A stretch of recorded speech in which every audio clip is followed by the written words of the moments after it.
This is an ad from BetterHelp Online Therapy. We always hear about the red flags to avoid in relationships, but it's just as important to focus on the green flags. If you're not quite sure what they look like, therapy can help you identify those qualities so you can embody the green flag energy and find it in others. BetterHelp offers therapy 100% online, and sign-up only takes a few minutes.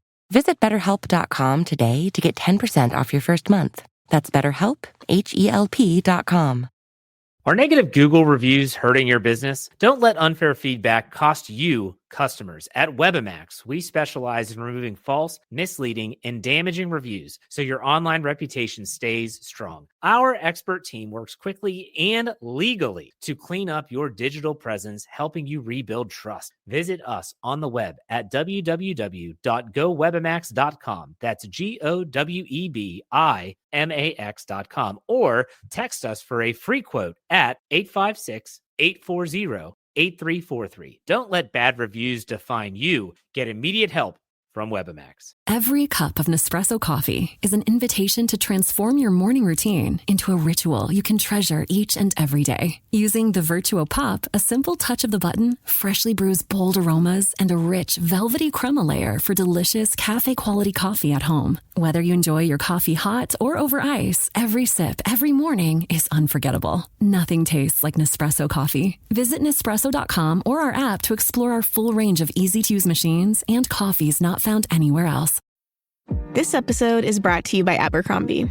There's nothing better than the perfect jean and going out top combo, or an outfit that perfectly matches your plans. Abercrombie's relaxed jean goes with every occasion. Date nights with something lace, or daytime with a cozy sweater. And their barrel jean will surprise you. It's the trend that will become a staple in your wardrobe. Abercrombie denim comes in tons of rises, fits, and washes. Find your perfect pair online or in store. Don't you love it when things are both easier and more affordable? Like when the rain washes your car for you. Or like when you save up to 10% by bundling your renters and auto insurance with USAA. Bundle with USAA and start saving. Get a quote today.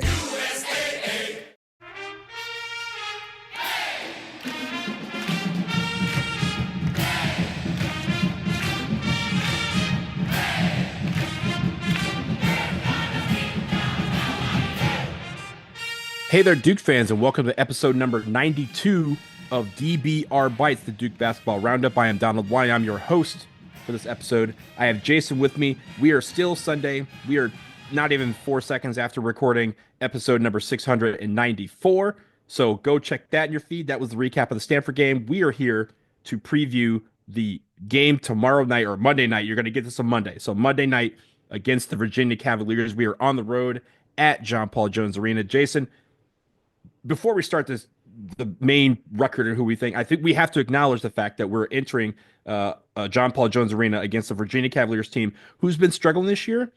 But obviously their struggles kind of start in the preseason, where we on this show discussed at length the fact that Tony Bennett resigned about 3 weeks prior to the start of the season. They have been led by Ron Sanchez, who's been the interim coach this year.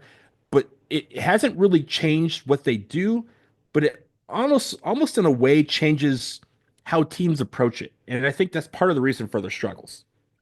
Yeah, it's a very interesting season this Virginia team has had, because they showed some, I know you're going to get into the schedule. They showed some flashes early, and then they were just really, really bad for a really, really long time, but they've gotten better lately. And I'm eager to talk about them and have folks understand what they're like. But I before we get into anything else, we should just mention this is going to be a slow game. Be ready for it, folks. Yeah. First one to 60 probably wins. Virginia. I'll talk a little bit about the Virginia offense, but this is a team, they play slow on both sides of the ball, the way Virginia always has, and it's just it always presents a challenge. I think the fact that Duke is only getting not even 48 hours almost exactly to prepare for this game. What the game against Stanford probably ended right around 6:15 or so, and this game 20. It's like 50 hours, because this game starts at 8 p.m. Yeah. Not a lot of time to prepare for a team that is very different from everyone else because of the pace of play. Tell folks how they've done, though. Yeah. Well, I'll say on the slow tempo, you mentioned most games, and I know you talk about this a little bit more. Most of their games are between 58 and 62 possessions to kind of counteract that. We're more like 65 to 68. So that's, I mean, think about the number of possessions you're missing out and the number of points you could get off of those possessions. That's the difference between a 60-point game and an 80-point game. So we'll talk about that in a little bit later. But let's talk about the Virginia Cavaliers. 13-12 on the year, just 6-8 in the ACC. But like Jason mentioned, they've been playing a little bit better lately. They're 103rd in KenPom, 104 the net. So both of the computers kind of think of them the same. They have a couple of top 100 wins early on. They beat Villanova, and everyone kind of looked at that win and goes, oh, okay, this Virginia team, remember, they are just fresh off of Bennett retiring, and they kind of said, oh, Villanova, okay, this UVA team might be all right. And I think what's hurt them a little bit is the fact that their schedule has just not been great. They haven't played a lot of, decent teams, and the teams that they play that are decent, they for most of the year, they've been struggling against them. They're 2-10 against Q1 and Q2 teams. They have a couple of bad losses. Cal, 119, of course, we just played the midweek, and Virginia Tech. But, Virginia Tech, while they're 149th in KenPom, that's a rivalry game. They split that series already. They've already played each other twice. So they beat, so losing Virginia Tech is kind of okay in the grand scheme of that's a rivalry game. Sure, they should have probably beaten them, but, rivalry games are what they are. The losses that they have, again, they have some pretty decent teams that they've lost to. Tennessee, St. John's, Florida, Memphis, twice to SMU, twice to Louisville. Again, Louisville pretty good this year. Stanford, and Notre Dame. So when I look at this team, they've won 3 in a row, and they are starting to kind of get their sea legs under them. It's taken a couple months for them to do that, but at the very least, they are doing that. But Jason, I think it's because as we move into the analytics, they have obviously some things that they've always do well. And I think the issue for them this year is that some of the things that they do extremely well in years past, they're doing okay at, but that drop off is what's leading to some of their frustration. Yeah, I want to just really quick mention something about the schedule. They've won 3 in a row, 4 of 5, including several double-digit wins in their past 5 games. They've scored over 70 points 5 games in a row. Yeah. Look, that's a big deal for them. Yeah, this is not, even though I talked about the fact that they are super slow, they're 362nd in tempo. Only North Texas and Drake play lower than they do, play slower than they do. Drake, by the way, is an excellent team. Folks, when we get to the NCAA tournament and you see Drake in your bracket, give it a long, hard look. Drake is a really good team. But in any event, Virginia plays super slow, and they play super slow on offense and defense. They're among the 10 slowest teams on both ends of the floor. But they've scored over 70 points in the last five games. And I went and checked over those past 5 games. It dates back to mid-January. I went to Bart Torvik's machine that allows me to sort by date. And over those past 5 games, they've been the 46th best team in the country. And get this, Virginia has been, over their past 5 games since mid-January, the 10th best offensive team in the country. Whoa. I mean, if that doesn't open your eyes a little bit, because Virginia always plays good defense. They're still playing, they're not playing the pack line quite as well as they used to, but they still play it pretty darn well. And for them to be 10th in offense over the past 5 games, you said they're 103rd in KenPom, which is not good. But they were 140th in KenPom just a couple weeks ago. They've gotten a lot better lately. Duke is facing a better Virginia team than what they were earlier in the year. On offense, the thing that's leading them is they are a good 3-point shooting team, hitting almost 38% of their threes, and they shoot a lot of threes. Almost 44% of their shots come from 3-point range. And if you look across their lineup, I'm going to get into the players a little bit more, but their center, Blake Buchanan, 6'11" center, Blake Buchanan, he's the only guy in that lineup who doesn't take 3-pointers. Everyone else is willing to shoot a 3 if you leave them open from outside, and they hit them pretty well. They knock down their free throws, hitting like 75% from the free throw line. You can get steals on them. They are a team, one of the things holding their offense back is that they pass the ball around a lot and you get steals, but they don't make other turnovers. You got to take it from them. They don't give it away. And the most striking thing about the offense, I mentioned the three-point shooting. The three-point shooting comes off of assists. This is a team with the second highest assist rate in the country. 67% of their baskets come off of an assist.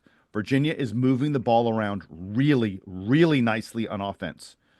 And that's a big deal for them. And that is something Duke's going to have to deal with. There've not been a lot of teams Duke has played lately who have been teams that get a ton of assists the way Virginia does. And it's going to be a challenge for the Duke defense. They're a poor offensive rebounding team, Virginia is. Only grabbed 24% of their missed shots, which is by the way, kind of surprising. Like I said, they shoot a lot of threes. Usually a team that shoots a lot of threes is going to get more offensive rebounds because they're rebounds and such. I think it's that, and Tony Bennett initially installed this, and they're probably still playing this way. They don't really go for offensive rebounds that much. Tony Bennett was like, I don't want the opposing team to get a fast break. I don't want them to come back and get to play against a defense that isn't set. When we shoot, if we miss, just get out of there. That's always been sort of Virginia under Tony Bennett, and I think they still play that way. So that's why they don't get many offensive rebounds. They're a good defensive rebounding team, though. They allow less than 30% of missed shots to be second chance opportunities. And again, I think that's a callback to Tony Bennett, because he used to tell his teams, everybody goes, we don't need to fast break. We're not trying to get out there. Everybody go get that board. We don't want to give anybody a second chance against us. And this is a relatively tall Virginia team. They're not as big as Duke, but they're not far off. Like they don't have like the 7-footers that Duke does. But like, other than they got one guy who's under 6'4", everyone else is like 6'4", 6'6", 6'8", and very versatile kind of players. So this is one of the few times you're going to see Duke playing a team that, where Sion and Khan aren't towering over the guys that they are guarding. And I think that's just sort of, or the guys that are guarding them, I should say. That's just sort of going to be a little bit of a change for this Duke team. Let's talk about the defense really quick. They play tough defense without fouling, but they are not the defense that they were under Tony Bennett. They don't, like I said, they don't foul a lot. They'll block some shots at the rim, top 70 in blocks. And they only allow like 49% of 2-point shots to go in, which is fairly good. But you can shoot on them from deep. You'll get 3-pointers. And teams are hitting like better than 34% against them from three, which is a pretty good number. And teams take a lot of threes against them. And they're just very poor at forcing turnovers. This is not a Virginia team that's going to turn you over very much. And that's one of the reasons that their defense isn't better than it is. Now, I mean, they're sort of equally bad on offense and defense. Like you said, they're 103rd in KenPom. They're 111th on offense, 116th on defense. I can't remember the last time a Virginia team wasn't top 40 on defense. It's like insane. Right. Top 20, right? Like their offense may be all the way down, but their defense was always like top 25, top 30 at least. And they rode that pack line, right? And the amount of possessions, and they basically made it where you had to slow your game to a halt, and that was always to their advantage. Yeah, and sort of the last thing that's an advanced stat kind of thing, just in terms of their KenPom ranking, as we've said several times, they're not in the top 100. The last time they were not in the top 75 at the end of the year, last time Virginia wasn't a top 75 team in KenPom was 2011. It's been a bit. Mm-hmm. Cooper Flagg was barely born. Might have still been in diapers the last time Virginia wasn't a team that was a legit NCAA tournament contender, and they're just not this year. It's been a striking downfall for that team. Jason, you talked about some of the players. Let's get into some of the players, but kind of like we did against Stanford, I want to lead with obviously the Duke transfer, TJ Power. Of course, he transferred from Duke after his freshman year, ended up at Virginia. But as you're about to say, unlike Jalen Blake's, it has not been a good time for him in Charlottesville. Yeah, look, we love TJ. He hasn't played in the last 3 games. I tried to look and see if maybe there was an injury affecting things there. It's possible that he's hurt, but whether he's injured or not, it's very possible also that he's just not in the rotation anymore. He's been getting single-digit minutes, TJ Power has, basically since December. He started out the year playing more. They tried to sort of play his confidence into where it needed to be, and that just didn't work out. He was the starter for the first 5 or 6 games of the year. Yeah. On the season, he's just 6 of 32 on 3-pointers. That's 19%. This is a guy who came to Duke with a reputation as an absolutely elite outside shooter. He's just 3 of 11 on 2-point shots. That's 27%. As you know, TJ's not a great defender. When you're not a great defender, and you're hitting 27% of your twos and 19% of your threes, that's why he's not playing very much. It's really sad and unfortunate what's happened to him. I think this season's just another lost year for TJ Power, and I don't know whether I have no idea I have no idea if anyone on Duke's going to transfer. I really have no idea if anybody in Virginia is going to transfer. It feels like maybe TJ needs to go down in level again, even a little bit more to find a place where he can get his confidence back to what it needs to be. I don't know what needs to happen for the guy, but it's been unfortunate. And he's probably not going to play much of a role at all against Duke. The guy who will play a big role, their leading player is Isaac McNeely, hitting better than 42%, or almost 42%, I should say, from three. Isaac McNeely, and takes a lot of shots from out there. He was their best shooter last year as well. If you look across this guy's career, he's well over 40% on his threes like every year. This is one of the better shooters in the country, and Duke needs to lock him down. He has shot 100 more threes than twos. You know how Isaac McNeely's going to attack you. He is going to attack you by shooting 3-pointers. The other guy who's kind of interesting to me is Andrew Rohde, who a year ago really struggled. Like, he was abysmal on shooting a year ago for Virginia. He hit only 25% of his threes and took over 100 of them. Like, he wasn't afraid to fire, but he was not successful at all. He only hit 34% of his 2-point shots, and he was getting playing time.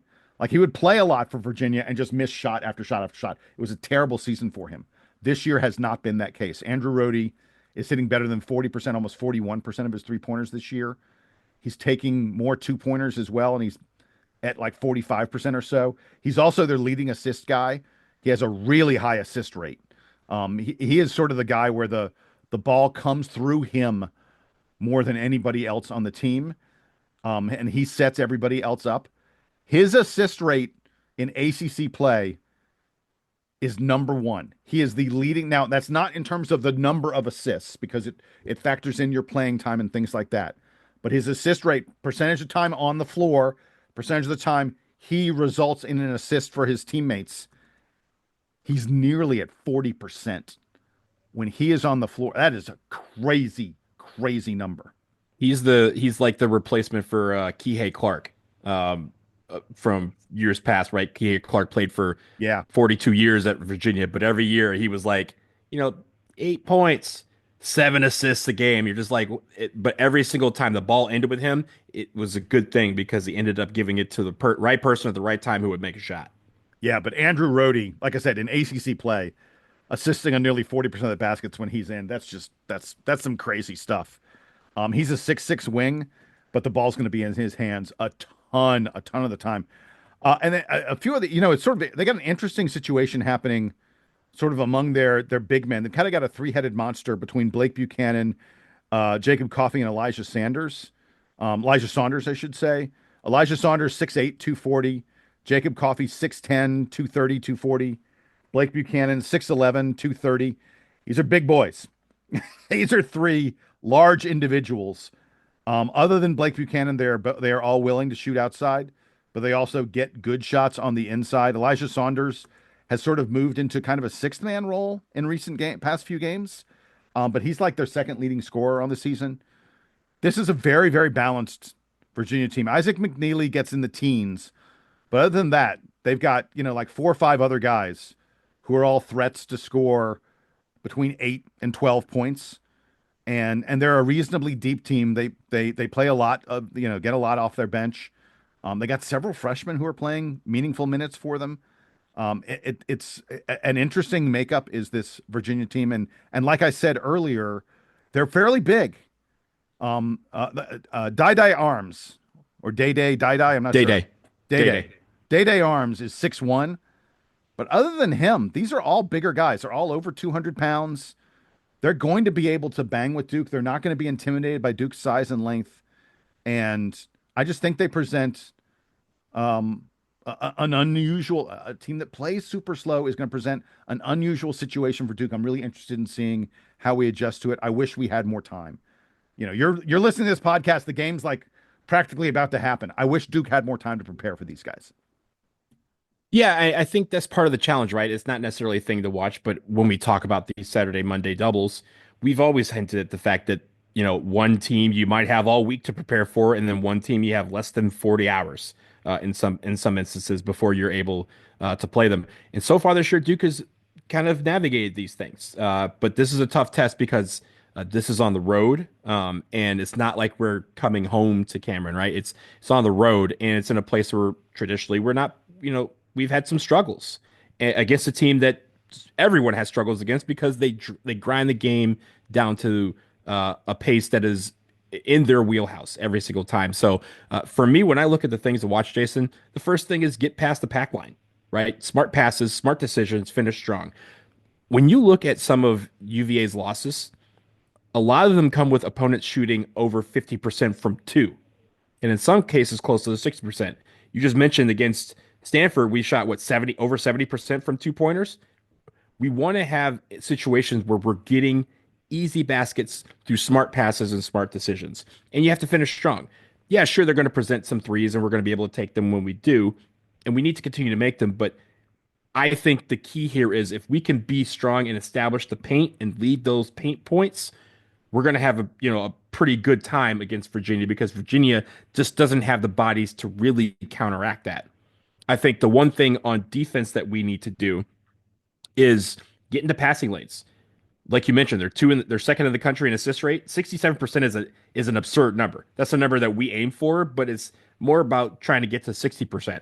And they're averaging 2/3 of their baskets off the pass every single game. And if we can disrupt some of that, that makes it where, again, they are frustrated on offense. And if they're frustrated on offense, that carries over to their defense. I think the final thing is do not be frustrated by the tempo. We mentioned how slow the tempo can be. It just means you got to find ways to score, take advantage of every single possession you get.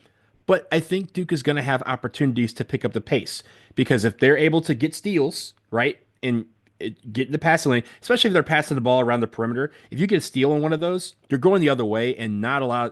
They don't have guys that are going to hustle back quicker than you to be in a position to disrupt your fast break points and your transition. We excel in transition if we can get the ball and get out a couple times. We're not talking about every single play, but if we're able to utilize our transition to our advantage, that's going to pick up the pace a bit. And again, if Virginia gets behind, in years past, if Virginia gets behind by a lot, they kind of have to abandon their slow approach to get back into the game, and that's where you kind of have them. So I'm looking at those things, but also it's just about taking that crowd out of it. This is the game that they obviously have circled. TJ Power has it circled as well. And will he play? That question remains to be seen. But if he does play, of course, he's going to come out motivated. But at the end of the day, if Duke brings their defense, if they bring their smartness, their their shot selection, like they did on Saturday, this can be a pretty easy game for Duke. Yeah, I'll tell you one of the things that I'm interested in knowing is are they gonna bus or are they gonna fly? It's 3 hours on bus. Yeah, they always fly. They always fly to Virginia. Okay. All right. Yeah. They have a nice little small little airport, regional airport in Charlottesville. If you're a flight guy like me, you can even track the flight if you wanted to. But they'll fly. All right. I got nothing else on this game. I think it's a really interesting game. It's a more interesting game than I thought it was going to be a few weeks ago. Don't overlook them. This Virginia team could surprise. They really could. Let's go 1-0 on Monday. Hey, let's take a quick break because there's other stuff we got to decide on the other side. The NCAA Selection Committee has revealed their top 16 teams. We're going to find out what they think of Duke right after this.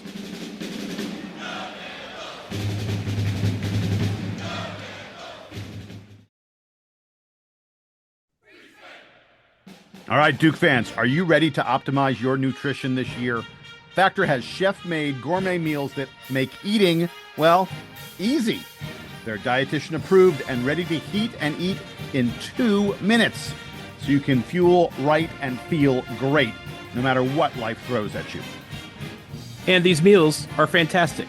They're delicious, nutritious, and they're easy to prep when you're on the go or have a really packed schedule like Jason and I do. And Jason, they have over 40 options on the menu each week, so it's easy to find something that meets your goals, whether it's being calorie smart, protein plus, or following a keto diet. That's right. Eat smarter with Factor. Get started at factormeals.com/factorpodcast and use code FACTORPODCAST to get 50% off your first box plus free shipping. That's code FACTORPODCAST at factormeals.com/factorpodcast to get 50% off plus free shipping on your first box. Hey guys, want better performance in all areas of your life? If the answer to the above question is yes, try Joy Mode Daily to support healthier blood flow, improved heart health, and enhance your athletic performance.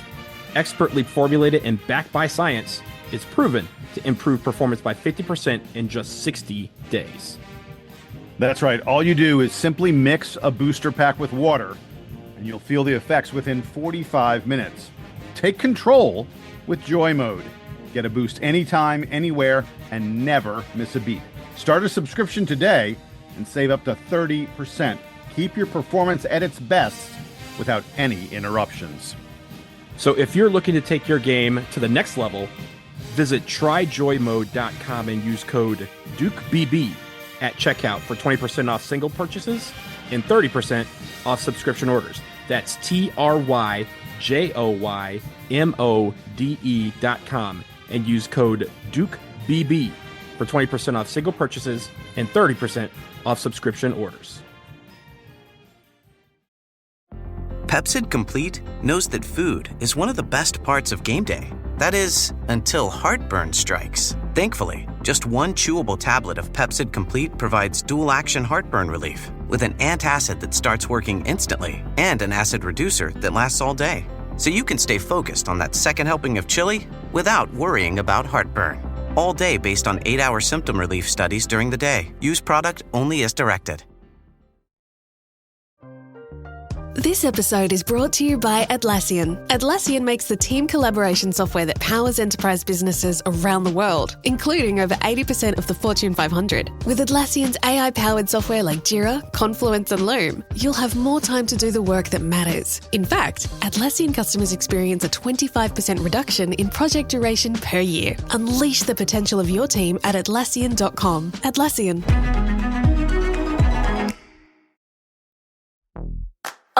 I think I just won my taxes. Yeah? I just switched to H&R Block in about 1 minute. All I had to do was drag and drop last year's return into H&R Block, and bam, my information is automatically there. So I don't have to go digging around for all my old papers to switch? Nope. Sounds like we just leveled up our tax game. Switching to H&R Block is easy. Just drag and drop your last return. It's better with Block.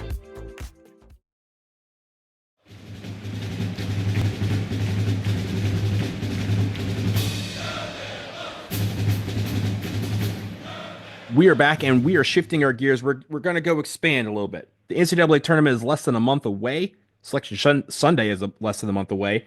And the NCAA Selection Committee, as they have done in previous years, revealed their top 16 on Saturday. And Duke is in it. Duke is the only ACC team in it. But I think the important thing to note here is that Duke, according to the NCAA Selection Committee, as of today, is a number 1 seed. They have them as a number 1 seed in the East, which would be played in Newark. Joining them as a 2 seed is Tennessee. The 3 seed there is Arizona.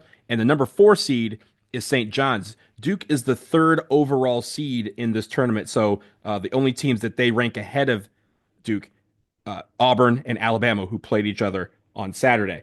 As I mentioned, Auburn number 1, Alabama is number 2 overall seed, and Florida is the other 1 seed. They would be in the West. And so, Jason, I want to just focus on Duke for a second and then kind of go out real quickly from the rest of it. But it's pretty clear, we've talked about the potential for Duke to have a number 1 seed, overall seed in this tournament and be in the East. I think that has gone bye-bye. It's pretty clear that if you look at the top 6 teams, there is 5 SEC teams and then there's us. And it's pretty clear the committee is saying the SEC winner is going to be the overall number 1 seed. If it's Alabama or Florida, they might even be the number 2 overall seed, and then there's us. But what do you think about this bracket? And take me through what you see in this Eastern bracket of Duke, Tennessee, Arizona, and St. John's. Can I say how much I hate it?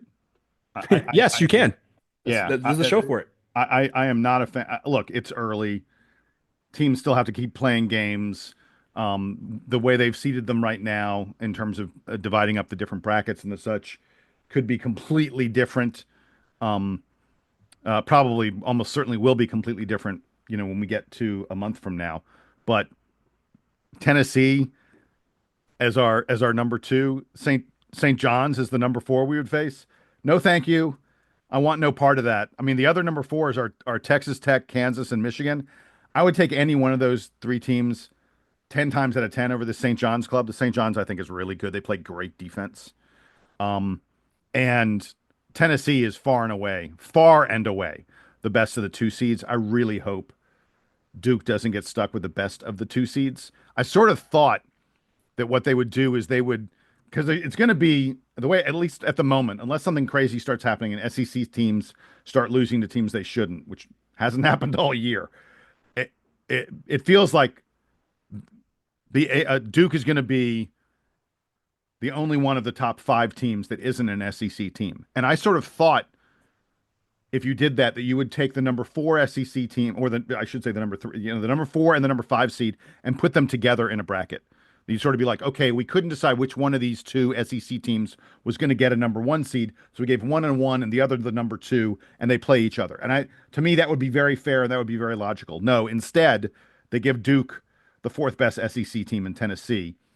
And no offense to Texas A&M, the 5th best SEC team. I'm like, can you keep up with all this? I would way rather have Texas A&M than I would Tennessee. To me, it's not even a comparison. So I hate getting Tennessee as our number 2. So I also think, if Tennessee is clearly the best 2 seed, right, and the number 4 SEC team, I wonder why they didn't stick them in the South region with the 1 seed, right, and put them in Atlanta, which is 2 hours from their campus. I was pretty interested. Wait. But you're not going to, so Auburn's there. You're not going to give the top number 1 the top number 2. No, because there's no preference. It's about how close they are. It's not about number 1 can only get, because number 1 didn't get number 8. It's not how that. It's not a snake draft, so to speak. But they still try to balance it a little bit. They're just not going to do that. They're not going to do that. But here's the thing: they have done that in the past, and they will continue to do it. And it's clear that they don't care about rematches or anything like that, especially when it comes to SEC. Because if they did, this would look a lot different. But I'm saying that if Tennessee is the strongest 2 seed. If I'm a Tennessee fan, I look at this, I go, hey, they're sliding us by sending us to the East as opposed to 2 hours south to Atlanta. Think about it for us. We're going to be in Raleigh for the first round. Tennessee has to go somewhere else because Florida would also be the other pod in the Raleigh the Raleigh site. So for them, they're like, okay, you're going to send us on the road for the first round, and now you're sending us several hours north to Newark in the second round. That seems unfair to them. I think the one thing that I agree with you on is St. John's. It's not necessarily about how good they are, because they are good, but I don't like a 1 seed having, or a higher seed having to play a de facto road game in Newark against a team from New York City. And yeah, sure, it's something that we play there all the time. We're obviously going to be playing there next weekend in that area, but I don't like the road games. We've had a lot of them in the NCAA tournament in the last few years. If you think about it. We just played Houston and Dallas last year, so and we were able to beat them. But I don't like those matchups. Those are always a little too quirky for me. And if you're talking about the number 1 seed, you're hoping that they get the best roads possible. And I'm sure, and I know that's you still got to play the games. But looking at this, there are a couple of changes that I'd make. But I think it's interesting just to see how the NCAA is looking at it. Yeah, and look, it's just a snapshot, and frankly, after the games of yesterday, things have changed. My bet is that Duke is up to the number 2 overall seed ahead of Alabama after Auburn beat Alabama fairly convincingly yesterday in a 1 versus 2 matchup. So yeah, everything shifts and changes, but it's interesting to look at this little snapshot in time. As I said, I don't love it, but you got to beat who's ever sitting in front of you. And I like this Duke team to cut down the nets, I can't decide if I want us to play Auburn in the national championship game. I don't care. It's going to be. I think that's obviously how it's set up, right? Because we would be on opposite sides of the bracket. But like you said, there's a lot of good teams on this list, and as I've said before, I don't know which of these teams are the truest elite of the elite. Where I'm like, oh, no matter what, no one can beat them, because we've seen so many of these teams stumble in the past couple of weeks. But I'm really looking forward to watching as this unfolds. And like you said, there's a lot of basketball between now and Selection Sunday. A lot of this could change, but it's nice to see how the snapshot looks right now. Duke is on the 1 seat line, and can't be much more happier about that. Anything else, Jace, before we get up out of here? No. I'm glad the NCAA does this, by the way. I am too, because they didn't used to do this, right? And they've only done it in recent years. And I like to see that. Yeah, absolutely. So we will leave it here on this episode of DBR Bites. Remember, 8 p.m. tonight, Monday night, Duke at Virginia. Check your local listings. I believe it's on ESPN for this one, but we're looking forward to bringing you a recap after this game. Until then, he's Jason.